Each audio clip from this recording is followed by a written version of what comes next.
But what's funny about it all is that we need these things to perform. But we don't take a second to realize the purpose is always there. The purpose never leaves us because the very purpose is you. You are always the purpose. There may be another purpose, like being a SEAL or going to college or whatever, but the main purpose in life is you. So if you wake up in the morning and you don't want to do something, you don't care enough about yourself. And that's what you need to really research is, man, why am I not doing this for myself? Because that is the number one purpose in life, is to better oneself. So that's the only purpose I fucking need. So the reason I get up every day, even though there's no race or there's no school or there's nothing in front of me, is because I have pride in myself. But where do you go to? You wake up on a morning, it's cold, it's wet, it's dark, you've got no cartilage in your knee, you've got shitty shorts, whatever it is that's the issue today. Keep talking. It's warm on the couch. That's your it. missus says stay in bed. That's it. It's comfy, That's it's cozy, That's you've got it. work later on, you had an argument last night, you're slightly it. hungover. Because I know every motherfucker ain't gonna do what I'm gonna do. So this is how you level up. That's how you level up. I know there's a whole bunch of people with that right there. That fires me up. That makes me fucking happy what you just said. That brings joy to my life right there. Why? Because I know there's so many people that have the ability and just refuse to get off that couch. Refuse to study a few more hours. Refuse to go deeper, to go further. And that's where I gain the advantage. It's so easy to be great nowadays, my friend, because most people are weak. Most people don't want to go to that extra mile. Most people don't want to find that extra because it sucks. It's miserable. It's lonely. You talk about that you were kind of, lonely by yourself.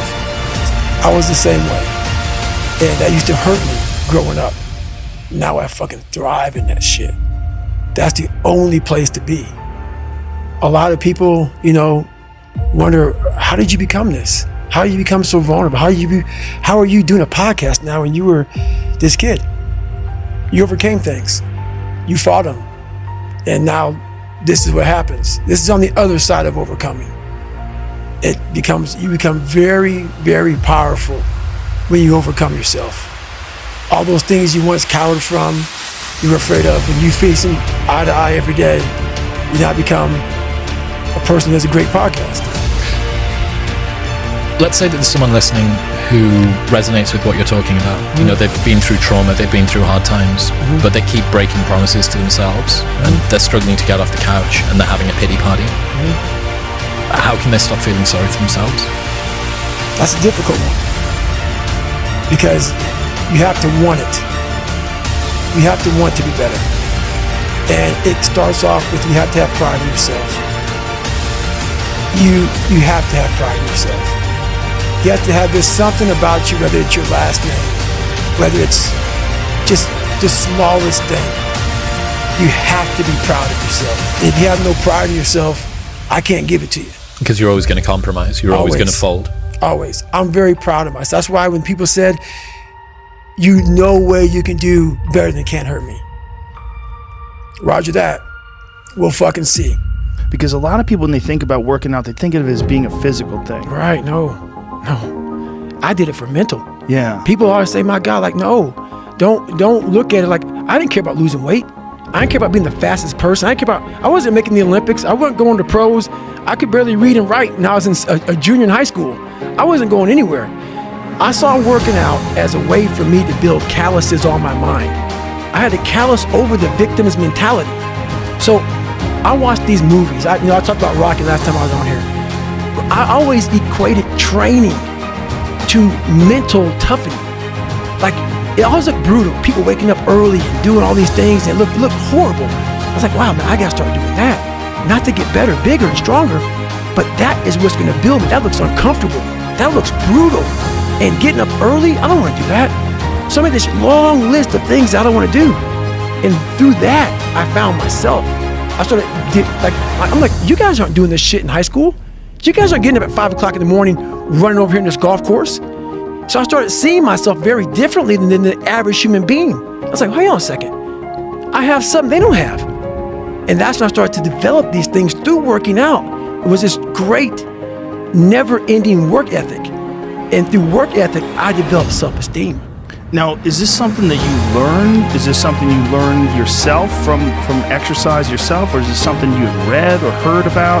Like, what made you equate doing this and doing these difficult things physically to mental toughness, to being, this is the discipline that you need in order to get your life out of the situation you're in? So I never read anything. I could barely read, so Right. I wasn't reading back then.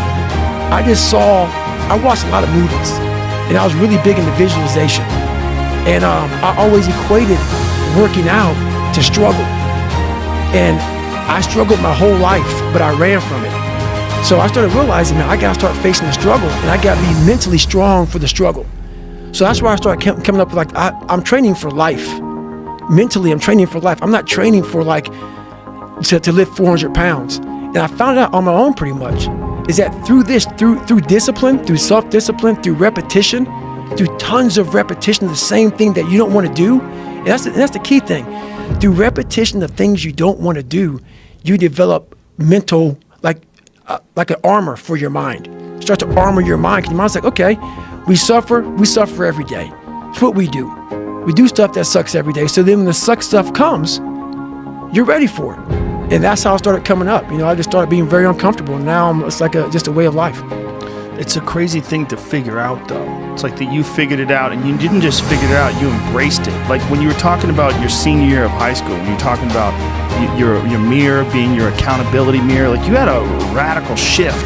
Like you just decided to not be a fucking loser, Right. and to start tightening up and start holding yourself accountable and get ready for things. So I had this my whole life. I don't know if people believe in God or what. I don't care what you believe in. There's been this unrelenting voice in my head. We all have this voice. It's the right or wrong voice. And a lot of times that voice guides us into comfort. And my voice guided me to comfort a lot. But I had this other voice I heard my whole life saying, hey, motherfucker, what are you doing? Nah, man, we got to go over here. We got to go over here to that rock pile over in the fucking corner where nobody's at. That's where victory's at. We're over in that corner. So this voice was giving me all these answers. I wasn't a real smart kid growing up, but I had this crazy voice in my head saying, over there is where the fucking answers are. And I didn't want to listen to it because over there was pain. Over there was me looking in the mirror. Over there was me being accountable for all these things I went through my life. Even though people put them on me, it's now mine to own. And I didn't want to go over there by myself, but I had to. And this voice was guiding me there. It's God, whatever you want to call it. But that's what it was in me.